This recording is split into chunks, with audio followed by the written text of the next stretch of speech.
massive data. She starts weeding through the data, right? She's trying to find out, what do these high achievers all have in common? In the end, she pulls out two threads.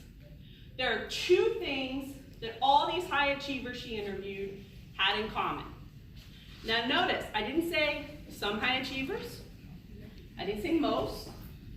All of the high achievers that she interviewed had two things in common.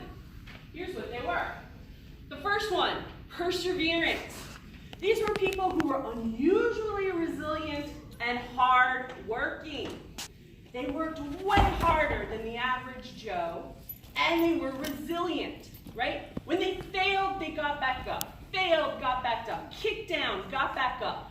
They kept trying. They were resilient and hardworking. They had massive amounts of perseverance. The second trait that all the high achievers she interviewed had was passion. They knew really deep in their bones, in a really strong way, what it was they wanted to achieve and do in the world. They didn't just say, I want to make a positive impact on the world. No, they knew. They knew exactly what they wanted to do, and they were bubbling over with energy and excitement to get out there and do it. Passion and perseverance. I like this quote from the book. It was this combination of passion and perseverance that made high achievers special. In a word, they had grit. Grit is the secret to success. Let's fast forward to West Point. I don't know how much y'all know about West Point. You know, people that go there are pretty darn smart, right? 14,000 elite students apply there every year. 4,000 of them successfully get the nominations that they need from their senator. Of those, only 2,500 meet West Point's very rigorous academic and physical fitness standards. Of that 2,500, West Point skims off the top of the top. They take 1,200, less than 12% of the elite students that apply actually get into West Point. But guess what? 1 in 5 drops out. 20% do not make it through West Point, and almost all of the people that drop out do so within the first 7 weeks.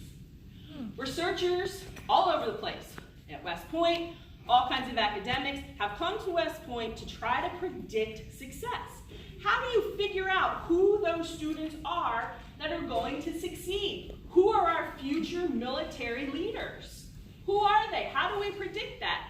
They've looked at SAT scores, grades, leadership assessments, physical fitness tests. Nothing worked. They could not predict who would succeed and who wouldn't. So guess what? They bring over our little Penn graduate student over from Duckworth and say, hey, you have a stab at it. See if you can figure it out. She develops something that's actually incredibly simple. She calls it the grit scale. It is literally 10 questions. 5 questions measure your level of passion, and 5 questions measure your level of perseverance. 10 simple question assessment. In 2004, this tool was deployed to all of the people coming into the West Point class. We said most people fail in the first 7 weeks, so it didn't take us very long to figure out how well the grit scale worked. I'm a social scientist.